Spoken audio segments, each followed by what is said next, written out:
ಆಚಾರ್ಯಜಿ ಪ್ರಣಾಮ. ನಿಮ್ಮ ಮಾರ್ಗದರ್ಶನದಿಂದ ಜೀವನದಲ್ಲಿ ತುಂಬ ಬದಲಾವಣೆ ಆಗಿದೆ. ಮತ್ತೆ ಎಲ್ಲ ಡೈಮೆನ್ಷನ್ಸ್ಗಳಲ್ಲಿ ಪ್ರಗತಿ ಕೂಡ ಆಗ್ತಾ ಇದೆ, ಅಕಾಡೆಮಿಕ್ಲಿ ಆ್ಯಂಡ್ ಸೋಷಲಿ ಕೂಡ. ಮತ್ತೆ ನೀವು ಬರೆದಿರುವಂತಹ ಈ ಶಿ ಜಸ್ಟ್ ಫುಡ್ ಟು ಯು ಪುಸ್ತಕನ ಓದಿದ್ವಿ. ಆ್ಯಂಡ್ ಅದು ವಿಗನಿಸಮ್ ಬಗ್ಗೆ ನಿಮ್ಮ ವಿಡಿಯೋಗಳನ್ನು ನಾವೆಲ್ಲ ನೋಡಿದ್ದೀವಿ. ನನ್ನ ಸ್ನೇಹಿತರು ಪುಸ್ತಕ ಓದ್ತಾನೇ ವಿಗನ್ ಆದರು. ಮತ್ತು ಹಲವು ಬಾರಿ ನನಗೆ ನನ್ನ ಸ್ನೇಹಿತರಿಗೆ ಕಾಡುವಂತಹ ಒಂದು ಪ್ರಶ್ನೆ, ನಿಮ್ಮ ಪುಸ್ತಕನೆಲ್ಲ ಓದ್ತಾ ವೀಗನ್ ಆದ್ವಿ ಅನ್ನೋದು ಅಷ್ಟೇ. ಆದರೆ ನಾವೆಲ್ಲ ಯುವಕರಾಗಿ ಕೆಲವು ಡಿಸ್ಟ್ರಾಕ್ಷನ್ಸ್ಗಳಿರ್ತವೆ. ಅಂದರೆ ಯೂತಲ್ಲಿ ಸಾಮಾನ್ಯ ಅಂದರೆ ಡಿಸ್ಟ್ರಾಕ್ಷನ್ಸ್ಗಳು ಇರ್ತಾವಲ್ಲ. ಹಾಗೇನೆ ಈಗ ಸದ್ಯಕ್ಕೆ ಪೋರ್ನೋಗ್ರಫಿ ಇದೆಯಲ್ಲ, ಅಂದರೆ ಅದರ ರುಚಿ ಎಲ್ಲ ನಮಗೆ ತುಂಬಾ ಚೆನ್ನಾಗಿರುತ್ತೆ. ಈ ಪೋರ್ನೋಗ್ರಫಿಯಿಂದ ಸುಖ ಸಿಗುತ್ತೆ ಅನ್ನೋದು ಗೊತ್ತು, ಆದರೆ ಕೆಲವೊಂದನ್ನ ಬಿಡಕ್ಕಾಗತ್ತೆ, ಕೆಲವೊಂದನ್ನ ಆಗಲ್ಲ. ಯಾಕೆ? ಅದು ಪ್ರಕೃತಿಯ ಆಳವಾದ ಬೇಡಿಕೆಯಾಗಿದೆ ಅಲ್ವಾ? ಹೇಳುತ್ತೆ, ನಿಮ್ಮ ದೇಹವನ್ನು ಕಾಪಾಡಿಕೊಳ್ಳಿ, ನಿಮ್ಮ ನಂತರ ತುಂಬ ದೇಹಗಳನ್ನು ಹುಟ್ಟುಹಾಕಿ ಅಂತ. ನಿಮ್ಮ ದೇಹವನ್ನು ಶುದ್ಧ ಸಸ್ಯಾಹಾರಿಯಾಗಿಯೂ ಕಾಪಾಡಿಕೊಳ್ಬಹುದು. ಅದರಲ್ಲಿ ಪ್ರಕೃತಿ ಹೆಚ್ಚು ತಕರಾರು ಮಾಡೋದಿಲ್ಲ, ಹೆಚ್ಚು ವಿರೋಧನೂ ಮಾಡೋದಿಲ್ಲ. ನೋಡಿ, ಹಾಲು ಮತ್ತು ಮಾಂಸವನ್ನು ಬಿಟ್ಟರೆ ಪ್ರಕೃತಿಯೇ ಅದಕ್ಕೆ ವಿರೋಧ ಮಾಡೋದಿಲ್ಲ. ಒಂದು ವೇಳೆ ಮಾಡಿದರೂ 2-4 ದಿನ ನಿಮಗೆ ಅನಿಸುತ್ತೆ, ಅರೆ ಹಾಲು ಹಾಕಿದ ಚಹಾ ಸಿಗ್ತಿದ್ರೆ ಚೆನ್ನಾಗಿರ್ತಿತ್ತು. 2-4 ದಿನಗಳ ನಂತರ ದೇಹ ಹಗುರವಾಗಿದೆ ಅನಿಸುತ್ತೆ ನಿಮಗೆ. ಆಗ ಪ್ರಕೃತಿ ಹೆಚ್ಚು ವಿರೋಧ ಮಾಡೋದಕ್ಕೆ ಬರುವುದಿಲ್ಲ. ಅದು ಹೇಳ್ತಾ ಇರುವುದೇ ದೇಹ ನಡೀತಾ ಇರಲಿ ಅಂತ. ದೇಹ ನಡೀತಾ ಇದೆ, ಮೊದಲು ಮಾಂಸದಿಂದ ನಡೀತಿತ್ತು, ಈಗ ಮಾಂಸ ಇಲ್ಲದೆ ನಡೀತಿದೆ, ಸರಿ. ಆದರೆ ಪ್ರಕೃತಿ ಇನ್ನೊಂದು ಷರತ್ತು ಏನಿದೆ, ತುಂಬ ಪ್ರಬಲವಾಗಿರುತ್ತೆ. ಅದು ಹೇಳುತ್ತೆ, ಬರೀ ನಿಮ್ಮ ಒಂದು ದೇಹವನ್ನು ಮಾತ್ರವಲ್ಲ, ನಿಮ್ಮ ನಂತರ ಕನಿಷ್ಠ 5-10 ಇನ್ನೂ ಹುಟ್ಟಿಸಬೇಕು. ಆ 2ನೇ ಷರತ್ತು ಪೂರ್ತಿ ಆಗದೇ ಇದ್ದಾಗ ಪ್ರಕೃತಿ ಮತ್ತೆ ತೊಂದರೆ ಕೊಡುತ್ತೆ. ಅದೇ ತೊಂದರೆಯನ್ನ ನೀವು ಡಿಸ್ಟ್ರಾಕ್ಷನ್ ಅಂತ ಹೇಳ್ತೀರಾ. ಅದು ಡಿಸ್ಟ್ರಾಕ್ಷನ್ ಅಲ್ಲ, ಸಹಜ ದಾರಿ. ಪ್ರಕೃತಿಯ ಅದೇ ದಾರಿ. ನೀವು ಕಾಡಿನಲ್ಲಿದ್ದಾಗ ಏನು ಮಾಡ್ತಿದ್ರಿ? ಲೈಬ್ರರಿಯಲ್ಲಿ ಕೊಡ್ತಿದ್ರ? ದಿನವಿಡೀ ಅಲೆದಾಡ್ತಿದ್ರಿ. ಅಂದರೆ ಈ ವಯಸ್ಸಿನಲ್ಲಿ ಕಾಡಿನಲ್ಲಿದ್ದರೆ ಏನು ಮಾಡ್ತಿದ್ರಿ? ದಿನವಿಡೀ ಅಲೆದಾಡ್ತಿದ್ರಿ, ಮರ ಹತ್ತಿದ್ರಿ, ನದಿಗೆ ಹಾಡ್ತಿದ್ರಿ. ಊಟ ಸಿಕ್ತು, ಆಮೇಲೆ ಹುಡುಕ್ತಿದ್ರಿ ಸೆಕ್ಸ್ಗೆ ಯಾರಾದರೂ ಬೇಕು ಅಂತ. ಯಾರ ಜೊತೆ ಜಗಳ ಮಾಡ್ತಿದ್ರಿ, ಮತ್ತೆ ಊಟಕ್ಕೆ ಹುಡುಕ್ತೀರಾ. ಕೆಲವೊಮ್ಮೆ ಸಿಗುತ್ತೆ, ಕೆಲವೊಮ್ಮೆ ಸಿಗೋದಿಲ್ಲ, ಕೆಲವೊಮ್ಮೆ ತುಂಬ ಸಿಗುತ್ತೆ. ದೇಹ ಗಟ್ಟಿಮುಟ್ಟಾಗಿದೆ ಅನ್ಸುತ್ತೆ, ಮತ್ತು ಇವತ್ತು ಊಟನೂ ಚೆನ್ನಾಗಿ ಸಿಕ್ಕಿದೆ, ಮತ್ತೆ ಹುಡುಕ್ತೀರಾ ಸೆಕ್ಸ್ ಎಲ್ಲಿದೆ ಅಂತ. ಇದುವೇ ಕಾಡಿನಲ್ಲಿ ಯಾವುದೇ ಪ್ರಾಣಿಯ ಜೀವನವೇ ಅಲ್ವಾ? ಅದೇ ರೀತಿ ಮನುಷ್ಯನ ಜೀವನವೂ ಹಾಗಿತ್ತು. ನಾಗರಿಕತೆಗೆ ಮೊದಲು ಮನುಷ್ಯನ ಜೀವನ ಹೀಗಿತ್ತು. ಪ್ರಕೃತಿ ನಿಮ್ಮಿಂದ ಇದನ್ನೇ ಬಯಸುತ್ತೆ. ಅದಕ್ಕಾಗಿಯೇ ಆ ಬಯಕೆ ಇನ್ನೂ ಒಳಗಡೆ ಉಳಿದಿದೆ. ಪೋರ್ನೋಗ್ರಫಿ ಅದೇ ಬಯಕೆಯ ಪರಿಣಾಮ.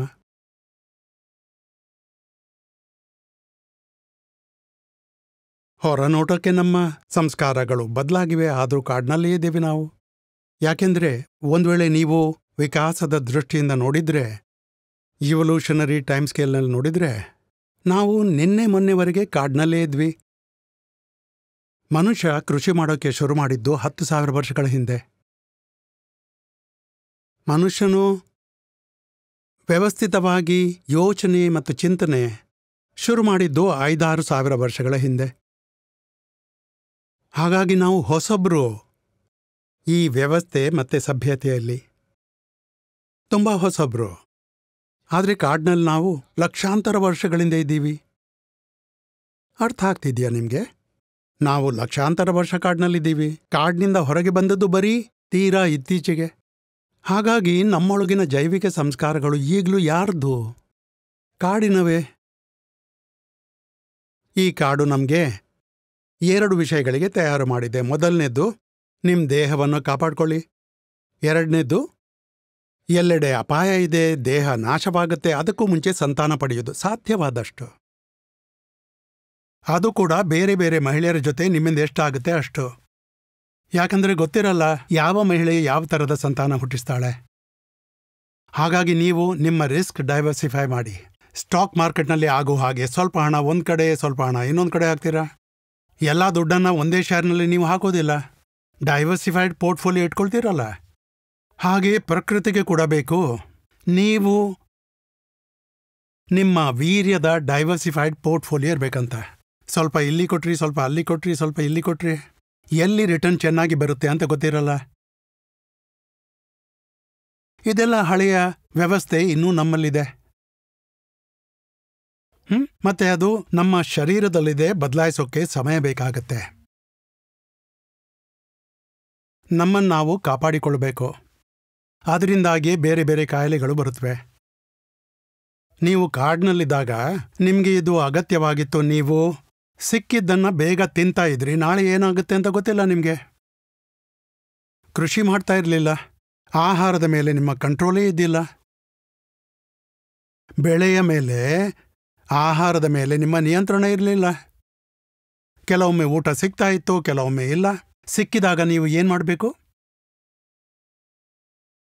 ಹೊಟ್ಟೆ ತುಂಬ ತಿನ್ನಬೇಕು. ಅದರಿಂದಾಗಿ ನಾವು ನೋಡ್ತಾ ಇದ್ದೇವೆ, ಜನ ದಪ್ಪ ಆಗ್ತಿದ್ದಾರೆ, ಮಧುಮೇಹ ಆಗತ್ತೆ, ರಕ್ತದೊತ್ತಡ ಆಗುತ್ತೆ. ನಮ್ಮ ಇವತ್ತಿನ ಘಾತುಕ ಕಾಯಿಲೆಗಳು ಅಂದರೆ ಅದು ಬ್ಯಾಕ್ಟೀರಿಯಾ, ವೈರಸ್ಗಳಿಂದ ಅಲ್ಲ, ಅದು ಲೈಫ್ ಸ್ಟೈಲ್ ಕಾಯಿಲೆಗಳು. ಲೈಫ್ ಸ್ಟೈಲ್ ಕಾಯಿಲೆ ಅಂದರೆ ಅದು ಬೇರೆ ಏನೂ ಅಲ್ಲ, ಅದು ಇದುವೇ. ನೀವು ನಗರ ಮೆಟ್ರೋಗಳಲ್ಲಿ ನೆಲೆಸಿದ್ದೀರಾ, ಆದರೆ ದೈಹಿಕ ಸಂಸ್ಕಾರಗಳು ನಿಮ್ಮಲ್ಲೇನಿವೆ ಕಾಡಿನವು. ಎಲ್ಲರೂ ಸಕ್ಕರೆ ಹಿಂದೆ ಓಡ್ತಿದ್ದಾರೆ. ಸಕ್ಕರೆ ಎಷ್ಟು ದೊಡ್ಡ ಕಾಯಿಲೆಗೆ ಕಾರಣ ಆಗತ್ತೆ. ನಿಮಗೆ ಸಕ್ಕರೆ ಯಾಕಬೇಕು? ಯಾಕೆಂದರೆ ಸಕ್ಕರೆ ತುರ್ತು ಪರಿಸ್ಥಿತಿಯಲ್ಲಿ ಸಹಾಯ ಮಾಡುತ್ತೆ. ನೀವು ಸಕ್ಕರೆ ತಿಂದೇ ಇದ್ರೂ ನೀವು ಬೇರೆ ಬೇರೆ ಏನಾದರೂ ತಿಂದರೂ ಒಳಗಡೆ ಹೋಗಿ ಅದು ಸಕ್ಕರೆ ಆಗತ್ತೆ. ನೀವು ಹೇಳ್ಬಹುದು ನಾನು ಸಕ್ಕರೆ ತಿನ್ನೋದಿಲ್ಲ ಅಂತ. ನೀವು ತಿನ್ನೋ ಬೇರೆ ಆಹಾರ ದೇಹದೊಳಗೆ ಹೋಗಿ ಸಕ್ಕರೆ ಆಗತ್ತೆ. ದೇಹಕ್ಕೆ ಸಕ್ಕರೆ ತುಂಬ ಮುಖ್ಯ, ಅದು ತಾನಾಗಿ ಮಾಡಿಕೊಳ್ಳುತ್ತೆ.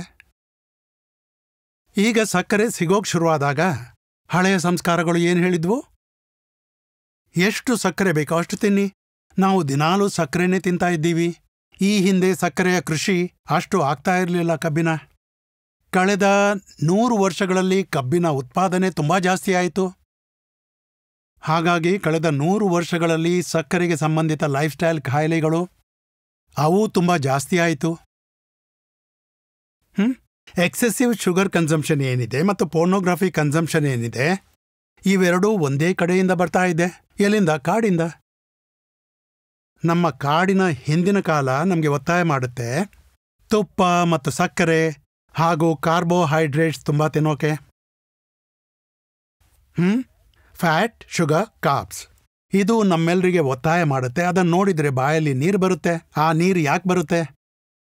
ಯಾಕೆಂದರೆ ಹಳೆಯ ದೈಹಿಕ ಸಂಸ್ಕಾರಗಳು ನಿಧಾನಕ್ಕೆ ಬದಲಾಗ್ತಿದೆ. ಅದನ್ನು ಬದಲಾಯಿಸೋಕೆ 1000 ವರ್ಷ ಬೇಕಾಗತ್ತೆ.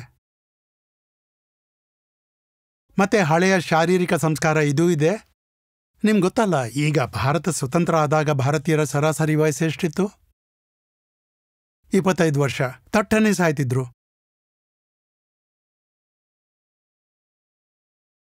ಮತ್ತು ಭಾರತ ಸ್ವತಂತ್ರವಾದಾಗ ಅಮೆರಿಕ ಮತ್ತು ಯುರೋಪ್ನಲ್ಲಿ ಸಮೃದ್ಧಿ ನೆಲೆಸಿತ್ತು. ಅಮೆರಿಕ ಮತ್ತು ಯುರೋಪ್ನಲ್ಲೂ ಅದಕ್ಕಿಂತ ನೀವು 400 ವರ್ಷ ಹಿಂದಕ್ಕೆ ಹೋದರೆ 16ನೇ ಶತಮಾನದಲ್ಲಿ ಅಲ್ಲಿಯೂ ಸರಾಸರಿ ಆಯಸ್ಸು ತುಂಬಾ ಕಡಿಮೆ ಇತ್ತು. ಮನುಷ್ಯರು ಬೇಗನೆ ಸಾಯ್ತಿದ್ರು.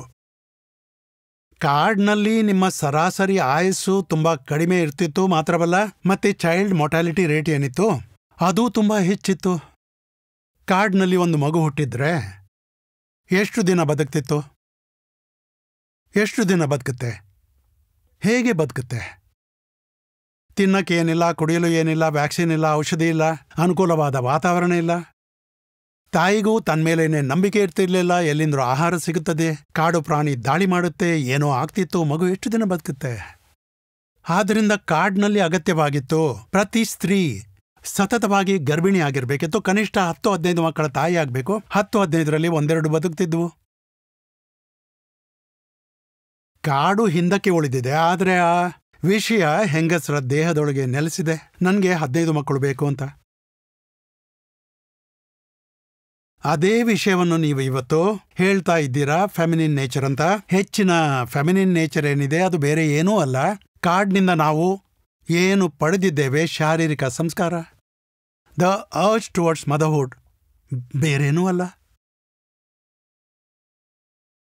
ಮತ್ತೆ ಸಮಾಜನೂ ಹೆಂಗಸರಿಗೆ ಹೇಳ್ತಾ ಇದೆಯಲ್ಲ, ಮಕ್ಕಳನ್ನು ಹೆರಿ ಅಂತ, ಅದು ಕೂಡ ಕಾಡಿನಿಂದ ಬರ್ತಾ ಇದೆ. ಏಕೆಂದರೆ ಆಗ ಒಬ್ಬ ಹೆಂಗಸಿನ ವಿಷಯವಾಗಿರಲಿಲ್ಲ, ಬುಡಕಟ್ಟೇ ಇತ್ತು. ಅದರ ಅಸ್ತಿತ್ವ ಸಂಕಟಕ್ಕೆ ಒಳಗಾಗತ್ತೆ. ಹೆಂಗಸರು ಕಡಿಮೆ ಮಕ್ಕಳು ಹುಟ್ಟಿಸಿದ್ರೆ ಬುಡಕಟ್ಟೇ ನಾಶವಾಗತ್ತೆ. ನಾವು ಕಾಡಿಂದ ಹೊರಗೆ ಬಂದಿದ್ದೇವೆ, ಆದರೆ ಕಾಡು ನಮ್ಮಿಂದ ಇನ್ನೂ ಹೊರಗೆ ಬಂದಿಲ್ಲ. ಅದಕ್ಕಾಗಿಯೇ ನಮ್ಮ ಅನೇಕ ಪ್ರಮುಖ ನಡವಳಿಕೆಗಳಲ್ಲಿ ಅವುಗಳಲ್ಲಿ ಇನ್ನೂ ಕೂಡ ಆ ಪಶುತನ, ಕಾಡುತನ ಉಳಿದುಕೊಂಡಿದೆ. ಆಹಾರದ ವಿಷಯವಾಗಿರಲಿ, ನಮ್ಮ ಸೆಕ್ಷುಯಲ್ ಬಿಹೇವಿಯರ್ ಇರಲಿ, ಪೋರ್ನೋಗ್ರಫಿ ಕಡೆಗಿನ ನಮ್ಮ ಒಲವು ಇರಲಿ, ಅವು ಅಲ್ಲಿಂದಾನೇ ಬರ್ತಿದೆ. ಮತ್ತು ಅದು ಈ ವಿಷಯ ಆಗಿರ್ಬೋದು, ಜಮೀನಿನ ಮೇಲೆ ಹಿಡಿತ ಸಾಧಿಸಿ ಎಂದು. ಜಮೀನು ನೀವು ನೋಡ್ತೀರಾ, ಮನುಷ್ಯ ಎಷ್ಟು ಹಳೆಯವನಾಗ್ತಾನೆ, ಜಮೀನಿಗೆ ಆಸೆ ಪಡ್ತಾನೆ. ಅವನಿಗೆ ನನ್ನ ವರ್ಚುವಲ್ ಅಸೆಟ್ಸ್ ಅಂತ ಹೇಳಿ ಅವನಿಗೆ ಅರ್ಥನೇ ಆಗೋದಿಲ್ಲ. ನೀವು ಯಾರಿಗಾದರೂ ನನ್ನ ಒಂದು ವೆಬ್ಸೈಟ್ ಇದೆ, ಆ ವೆಬ್ಸೈಟ್ನ ವ್ಯಾಲ್ಯೂಯೇಷನ್ ಇಷ್ಟಿದೆ ಹೇಳಿದರೆ ಅವನಿಗೆ ಅರ್ಥ ಆಗೋದಿಲ್ಲ. ಅವನು ಹೇಳ್ತಾನೆ, ಜಮೀನು ತೋರಿಸು, ಜಮೀನು. ಕಾರ್ಡ್ನಲ್ಲಿ ವರ್ಚುವಲ್ ಅಸೆಟ್ಸ್ ನಡೀತಾ ಇರಲಿಲ್ಲ. ಕಾರ್ಡ್ನಲ್ಲಿ ಏನು ನಡೀತಾ ಇತ್ತು? ಜಮೀನು ಮಾತ್ರ ನಡೀತಿತ್ತು. ಭೂಧನ, ಪಶುಧನ, ಸ್ತ್ರೀಧನ. ಎಷ್ಟು ಜಮೀನಿದೆ, ಎಷ್ಟು ಪ್ರಾಣಿಗಳಿವೆ ಮತ್ತು ಎಷ್ಟು ಸ್ತ್ರೀಯರಿದ್ದಾರೆ. ಇದರಿಂದ ಗೊತ್ತಾಗುತ್ತೆ ಎಷ್ಟು ಶ್ರೀಮಂತರು ನೀವು. ಯಾರಿಗಾದರೂ ದಾನ ಮಾಡಿದ್ರು ಇದನ್ನೇ ದಾನ ಮಾಡ್ತಿದ್ರು. ಏನು? ಭೂದಾನ, ಗೋದಾನ ಅಥವಾ ಕನ್ಯಾದಾನ. ಯಾಕೆಂದರೆ ಇದೇ ದಾನ ಮಾಡಲು ಯೋಗ್ಯವಾದದ್ದು. ಕೊಟ್ಬಿಡಿ. ಇವುಗಳ ಮೌಲ್ಯ ಇತ್ತು. ಆರ್ಥಿಕ ವ್ಯವಸ್ಥೆಯಲ್ಲಿ ಈ 3 ವಿಷಯಗಳಿತ್ತು. ಜಮೀನು, ಅದರಲ್ಲಿ ನೀವು ಬೀಜ ಹಾಕಿದ್ರೆ ಬೆಳೆ ಬೆಳೀತಿತ್ತು. ಪಶುಗಳು, ಅವು ಕೃಷಿ ಕೆಲಸಕ್ಕೆ ಬರ್ತಿದ್ವು. ಕೃಷಿಗೆ ಬರ್ದಿದ್ರು, ಅವುಗಳನ್ನು ಹಿಡಿದು ಹಾಲು ತೆಗಿತಿದ್ರು, ಮಾಂಸ ತೆಗಿತಿದ್ರು, ಚರ್ಮ ತೆಗಿತಿದ್ರು, ಮತ್ತೆ ಸವಾರಿ ಮಾಡ್ತಿದ್ರು. ಮತ್ತೆ ಕನ್ಯೆಯರು, ಅವರದ್ದು ಇದೇ ಆಗಿತ್ತು. ಹೇಗೆ ಭೂಮಿಯಲ್ಲಿ ಬೀಜ ಹಾಕಿದ್ರೆ ಅವುಗಳಲ್ಲಿ ಬೆಳೆ ಆಗುವಂತೆ ಕನ್ಯೆಯರಿಂದಲೂ ಸಂತಾನವಾಗುತ್ತದೆ. ಈಗಲೂ ನಮ್ದು ಅದೇ ಮಾನಸಿಕತೆ. ಎಷ್ಟು ಹಿಂದುಳಿದ ಮಾನಸಿಕತೆ ಇರುತ್ತೆ ಅಷ್ಟು ಕಾಡಿಗೆ ಹತ್ತಿರವಿರುತ್ತೆ. ಅರ್ಥವಾಯ್ತಲ್ಲ ನಿಮ್ಗೆ? ಎಷ್ಟು ಹಿಂದುಳಿದ ಮಾನಸಿಕತೆ ಇರುತ್ತೆ ಅವು ಅಷ್ಟು ಕಾಡಿಗೆ ಹತ್ತಿರವಿರುತ್ತೆ. ಮತ್ತೆ ಮುಕ್ತಿಯ ಅರ್ಥ ಒಂದು ರೀತಿಯಲ್ಲಿ ಇದೇ ಆಗಿದೆ. ಸ್ವಯಂ ಮುಕ್ತಿ, ದೇಹದಿಂದ ಮುಕ್ತಿ. ಆಂತರಿಕ ಮಟ್ಟದಲ್ಲಿ ಮುಕ್ತಿಯ ಅರ್ಥ ಸ್ವಯಂ ಮುಕ್ತಿ, ಮತ್ತು ಬಾಹ್ಯ ಮಟ್ಟದಲ್ಲಿ ಮುಕ್ತಿಯ ಅರ್ಥ ಸಮಾಜದಿಂದ, ಪ್ರಪಂಚದಿಂದ ಮುಕ್ತಿ.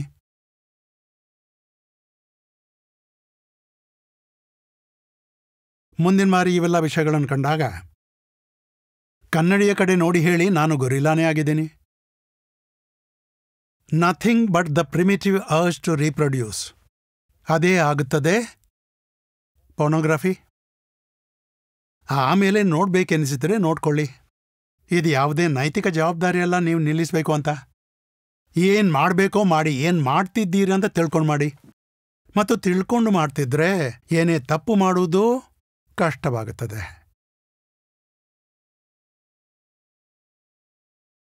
ಅರ್ಥವಾಯ್ತಲ್ಲ? ಬರೀ ನೀತಿ ಪಾಠದ ವಿಷಯ ಅಲ್ಲ. ಛೇ ಎಂಥ ಕೆಟ್ಟ ಸಂಗತಿ ಇದು. ಒಂದೊಂದೇ ಬಾಲಿಶ ವಾದಗಳನ್ನು ಮಾಡ್ತಾರೆ. ದೇಹದ ಹುಮ್ಮಸ್ಸು ಹಾಳಾಗುತ್ತೆ. ವೀರ್ಯದ ನಾಶ, ಗಂಡುತನವೇ ನಾಶ. ಕೆಲವೊಂದು ಪಂಡಿತರು ಕೂತಿದ್ದಾರೆ ಅಂಗ ಡೊಂಕಾಗುತ್ತೆ ಅಂತ. ಮತ್ಯಾರೋ ಕೆಲವರು ಏನೋ ಹೇಳ್ತಾರೆ, ನಿಮ್ಮ ಅರ್ಧ ಲೀಟರ್ ರಕ್ತ ಕಡಿಮೆ ಆಗಿದೆ. ಇವೆಲ್ಲ ಬರೀ ಸುಳ್ಳು ಕಥೆ. ಅಶ್ಲೀಲ ಚಿತ್ರಗಳ ವಿಷಯಕ್ಕೆ ನಾವು ಬಂದ್ರೆ ಅದು ಹಸ್ತಮೈಥುನ. ಅದು ಒಳ್ಳೆದೋ ಕೆಟ್ಟದೋ ಅದನ್ನ ನೀತಿ ನಿಯಮಗಳಿಂದ ಅಳೆಯೋಕ್ಕಾಗಲ್ಲ. ಅದನ್ನ ಹೀಗೆ ತಿಳ್ಕೋಬೇಕು, ಅವನಿಗೆ ಏನ್ ಆಸೆ ಇದೆ, ಅರ್ಜ್ ಇದೆ, ಅದು ಅವನಿಗೆ ಎಲ್ಲಿಂದ ಬರ್ತಾ ಇದೆ. ನಿಮ್ಗೆ ಸರಿಯಾಗಿ ಗೊತ್ತಾಗಬೇಕು, ಆ ಆಸೆಗಳೆಲ್ಲ ಹಿಂದಿನ ಕಾಡಿನಿಂದಾಗಿ ಬರ್ತಾ ಇದೆ. ಬಹುಶಃ ಮತ್ತೆ ವ್ಯವಹಾರದಲ್ಲಿ ಸ್ವಲ್ಪ ಪರಿವರ್ತನೆ ಆಗುತ್ತೆ. ಇಲ್ಲಾಂದ್ರೆ ಅದಕ್ಕೆ ನೀತಿಯ ಕಟ್ಟುಪಾಡು ಹಾಕಬೇಕು. ಅದನ್ನ ಕಂಟ್ರೋಲ್ ಮಾಡಿ ಕಾಮ ಪ್ರಚೋದನೆಯನ್ನ ತಡೆ ಹಿಡಿಬೇಕು, ಅದರಿಂದ ಪ್ರಯೋಜನ ಆಗಲ್ಲ. ಅರ್ಥ ಮಾಡೋದ್ರಿಂದ ಸಮಾಧಾನ ಸಿಗತ್ತೆ, ಒತ್ತಡದಿಂದ ಸಮಾಧಾನ ಸಿಗಲ್ಲ.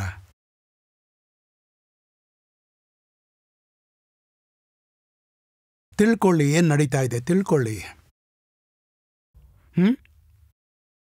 ಒಮ್ಮೆ ಏನಾಗ್ತಿದೆ ಅಂತ ಗೊತ್ತಾದ್ಮೇಲೆ ಹೇಳ್ತೀರಾ ಇದು ಬೇಕಾಗೇ ಇಲ್ಲ ಅಂತ. ಅದಾದ್ಮೇಲೆ ವ್ಯವಹಾರದಲ್ಲಿ ಪರಿವರ್ತನೆ ಆಗತ್ತೆ, ಹೇಗೆ ಬದಲಾಗತ್ತೆ, ಬದಲಾದ್ಮೇಲೆ ಏನಾಗತ್ತೆ ಅದನ್ನು ತಿಳ್ಕೊಳ್ಳೋ ಅವಶ್ಯಕತೆ ಇಲ್ಲ. ಅಷ್ಟೇ ಸಾಕು ನಿಮ್ಗೆ.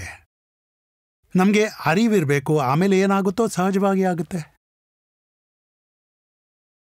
ಆಚಾರ್ಯಜಿ, ಇನ್ನೊಂದು ಪ್ರಶ್ನೆ ಇತ್ತು ಇದ್ರ ಬಗ್ಗೆನೆ.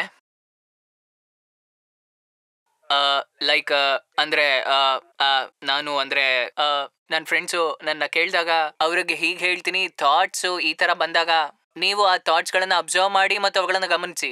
ಹೀಗೆ ಗಮನಿಸ್ತಾ ಹೋದ್ರೆ ಅವುಗಳ ಹತ್ರ ಹೋಗ್ತೀರಾ ಮತ್ತು ಅದರಿಂದ ದೂರ ಕೂಡ ಆಗ್ತೀರಾ. ಅದಕ್ಕೆ ಅವರು ಒಂದು ವಾದ ಮಾಡ್ತಾರೆ, ನಾವು ಥಾಟ್ಸ್ಗಳನ್ನ ಇನ್ನೂ ಗಮನಿಸ್ತಿದ್ರೆ ನಾವು ಅದರಲ್ಲಿ ಸಂಪೂರ್ಣವಾಗಿ ಸಬ್ಮರ್ಜ್ ಆಗ್ಬಿಡ್ತೀವಿ ಅಂತ. ಆಗ್ಲಿ ಬಿಡಿ. ಹೊಸ ಅಭ್ಯಾಸವಾಗಿರೋದ್ರಿಂದ ಶುರುವಿನಲ್ಲಿ ಕೆಲವು ತೊಂದರೆಗಳು ಆಗುತ್ತೆ. ಖಂಡಿತ ಆಗಿತ್ತು. ಇದು ಬಹಳ ಹಿಂದಿನ ವಿಷಯ, 1 ದಶಕಕ್ಕಿಂತ ಹೆಚ್ಚು ಹಳೆಯ ವಿಷಯ. ಆವಾಗ ಸಂಸ್ಥೆಯಲ್ಲಿ ಭಾನುವಾರ ರಜೆ ಇರ್ತಿತ್ತು. ಈಗಂತೂ 30 ದಿನ ಕೆಲಸ ಇರುತ್ತೆ, ರಜೆ ಅನ್ನೋ ಮಾತೇ ಇಲ್ಲ. ಆದರೆ ಕೆಲವೊಮ್ಮೆ ಹೀಗಾಗ್ತಿತ್ತು, ಭಾನುವಾರದಂದು ನಾವು ಕೆಲಸ ಮಾಡ್ತಿರ್ಲಿಲ್ಲ. ನಾವು ಅಂದ್ರೆ ನಾನು ಕೆಲಸ ಮಾಡ್ತಿದ್ದೆ, ನಾನು ಕೂತ್ ಕೆಲಸ ಮಾಡ್ತಿದ್ದೆ. 2 ಹೆಂಗಸರು ನಮ್ಮಲ್ಲಿದ್ರು, ಅವರಿಗೆ ರಜೆ ಇತ್ತು.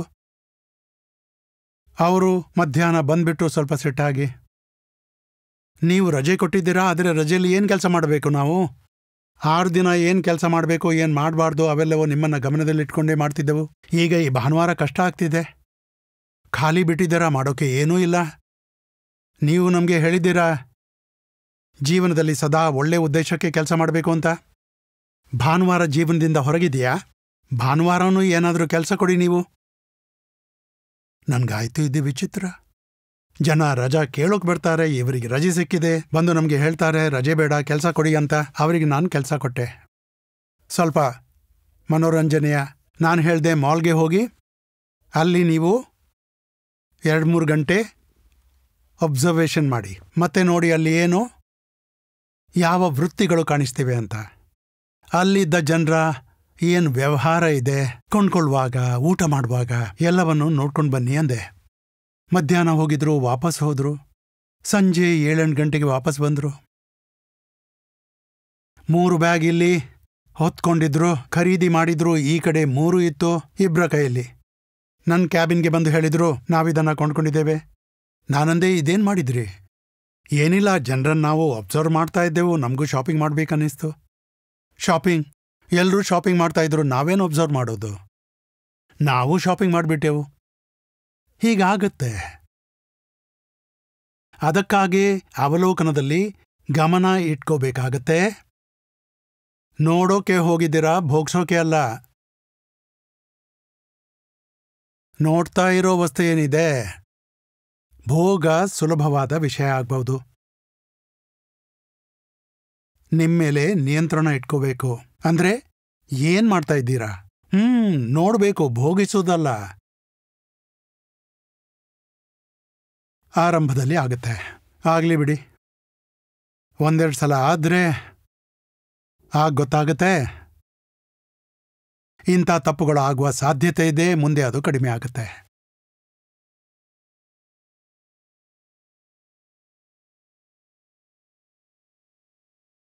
ನೀವು ನೋಡ್ತಿರೋ ವಸ್ತುವಿನಲ್ಲಿ ಅಷ್ಟೊಂದು ಆಕರ್ಷಣೆ ಇರುವುದಿಲ್ಲ. ಅದನ್ನು ಸ್ಪಷ್ಟವಾಗಿ ನೋಡಿದ್ರೂ ಆಕರ್ಷಣೆ ಇದ್ದೇ ಇರುತ್ತೆ. ನಾನು ಮತ್ತೆ ಹೇಳ್ತೀನಿ, ಯಾವುದೇ ನೈತಿಕ ಆಧಾರದ ಮೇಲೆ ಸರಿ ತಪ್ಪು ತೋರಿಸ್ತಾ ಇಲ್ಲ ಪೋರ್ನೋಗ್ರಫಿ ಬಗ್ಗೆ. ನಾನು ಹೇಳ್ತಾ ಇರೋದು ತಿಳ್ಕೊಳ್ಳಿ, ನಿಮ್ಮ ಯಾವುದೇ ವೃತ್ತಿ ವ್ಯವಹಾರ ಎಲ್ಲಿಂದ ಬರುತ್ತೆ. ಆಮೇಲೆ ಕೂಡ ಅದು ಬಂದ್ರೆ, ಆಮೇಲೆ ಅದರ ಉಪಯೋಗ ಇದ್ರೆ ಸಾಮಾನ್ಯವಾಗಿ ಈ ವಿಷಯಗಳನ್ನು ತಿಳ್ಕೊಳ್ಳಿ. ಆ ವಿಷಯ ಆಕರ್ಷಣೆಯನ್ನು ಕಳೆದುಕೊಳ್ಳುತ್ತೆ. ಯಾವುದು ನಿಮಗೆ ಗೊತ್ತೇ ಇಲ್ವೋ ಅದಕ್ಕೇನೆ ತುಂಬ ಹೆಚ್ಚು ಮಹತ್ವ, ಗೌರವ ಮತ್ತು ಬೆಲೆ ಕೊಡ್ತಾ ಇರ್ತೀರಾ. ಯಾವುದು ನಿಮಗೆ ಅರ್ಥವಾಗುತ್ತೆ ಅದಕ್ಕೆ ಸರಿಯಾದ ಸ್ಥಾನ ಕೊಡ್ತೀರಾ. ಇದಕ್ಕೆ ಇಷ್ಟೇ ಬೆಲೆ, ಇಷ್ಟೇ ಜಾಗ ಕೊಡ್ತೀನಿ, ಇದಕ್ಕಿಂತ ಹೆಚ್ಚು ಕೊಡೋದಿಲ್ಲ.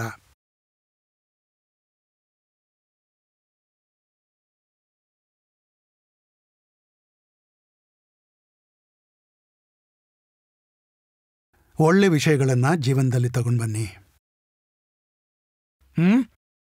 ಈ ವಿಷಯಗಳ ಬಗ್ಗೆ ಮಾತಾಡೋಕೆ ಸಮಯ ಇರೋದಿಲ್ಲ. ಆಮೇಲೆ ಈ ವಿಷಯಗಳು ಸಹಜವಾಗಿ ಬಿಡುತ್ತವೆ. ನಾನು ಆಚಾರ್ಯರಿಂದ ಏನು ಕೇಳಬೇಕು ಅಂತ ಗೊತ್ತಾಗೋದಿಲ್ಲ. ಆಚಾರ್ಯರೇ, ಒಂದು ಸಾಕ್ಸ್ ಕಳೆದು ಹೋಗಿದೆ, ಈಗೇನು ಉಳಿದಿದೆ, ಒಂಟಿದನ ಅನುಭವಿಸ್ತಾ ಇದೆ, ಅದರ ಜೋಡಿ ಕಳೆದು ಹೋಗಿದೆ, ಇದೇನು ಕೇಳಬೇಕಾದ ವಿಷಯನಾ? ಈ ಥರದ ಪ್ರಶ್ನೆಗಳೇ ಇವು. ಪೋರ್ನೋಗ್ರಾಫಿ ಮತ್ತೆ ಮಾಸ್ಟರ್ಬೇಷನ್, ಇಂಥ ಪ್ರಶ್ನೆಗಳು ತುಂಬಾ ಬಾರಿ ಬಂದಿವೆ.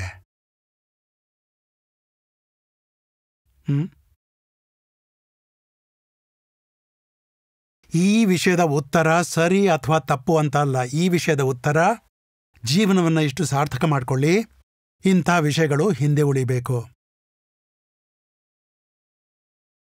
ನೀವು ಅಲ್ಲಿ ಕೂತ್ಕೊಂಡು ಕೇಳ್ತಾ ಇದ್ದೀರಾ, ಒಂದು ಸಾಕ್ಸ್ ಹಾಕೊಂಡಿದ್ದೀನಾ ಅಥವಾ 2 ಸಾಕ್ಸ್ ಹಾಕೊಂಡಿದ್ದೀನಾ ಅಂತ. ಈ ವಿಷಯ ಮುಖ್ಯನಾ?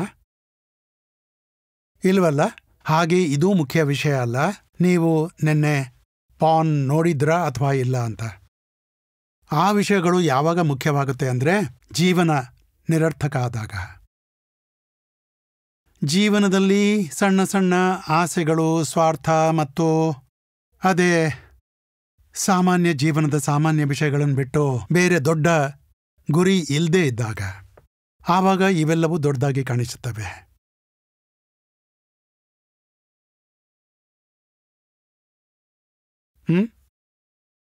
ಆಚಾರ್ಯರೇ, ಮೂಗ್ ಸೋರ್ತಿದೆ, ಏನ್ ಮಾಡ್ಲಿ? ಇದೇನು ಕೇಳೋ ಪ್ರಶ್ನೆನಾ? ಮೂಗ್ ಸೋರ್ತಿದೆ, ಏನ್ ಮಾಡ್ಲಿ? ಒರೆಸ್ಕೊಳ್ಳಿ, ಇಲ್ಲ ಅಂದ್ರೆ ಒರೆಸ್ಕೊಳ್ಬೇಡಿ. ಒರೆಸ್ಕೊಳ್ದೇ ಇರಿ, ಏನ್ ವ್ಯತ್ಯಾಸ ಆಗತ್ತೆ? ಅದು ಏನ್ ದೊಡ್ಡ ವಿಷಯನಾ? ಮುಕ್ತಿಯ ಅರ್ಥ ಅಂದ್ರೆ ಈ ಸಣ್ಣ ವಿಷಯಗಳು ಸಣ್ಣ ಸ್ಥಾನವನ್ನೇ ಪಡೀಬೇಕು. ಜೀವನದಲ್ಲಿ ಯಾವುದಕ್ಕೆ ಎಷ್ಟು ಜಾಗ ಬೇಕೋ ಅಷ್ಟೇ ಕೊಡಿ ನೀವು, ಹೆಚ್ಚು ಜಾಗ ಸಿಗಬಾರ್ದು.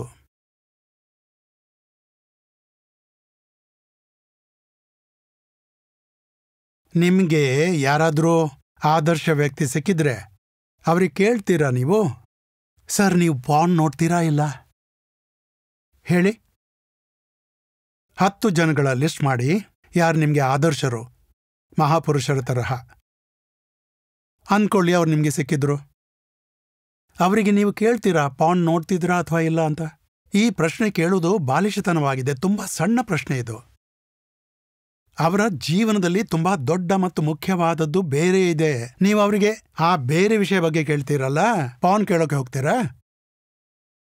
ಹಾಗೇ ನಿಮ್ಮ ಜೀವನ ಇರಬೇಕು. ಅಂದ್ರೆ ಈ ವಿಷಯ ಜೀವನದಲ್ಲಿ ತುಂಬಾ ಸಣ್ಣದಾಗಬೇಕು.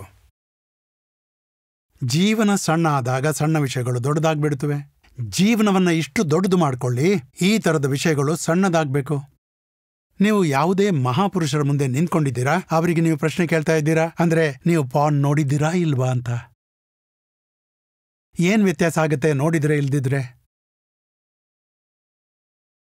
ಅವರ ಮಹಾನತೆ ಇದ್ರಲ್ಲಿದೆಯಾ? ನೋಡಿದ್ದಾರೆ ಅದ್ರಲ್ಲಿದೆಯಾ ಅಥವಾ ನೋಡಿಲ್ಲ? ವಿಷಯನೇ ಕೀಳಾಗಿದೆ, ಕ್ಷುದ್ರ. ಈ ವಿಷಯವನ್ನ ದಾಟಿ ಹೋಗ್ಬೇಕು, ಮುಂದೆ ಸಾಗ್ಬೇಕು.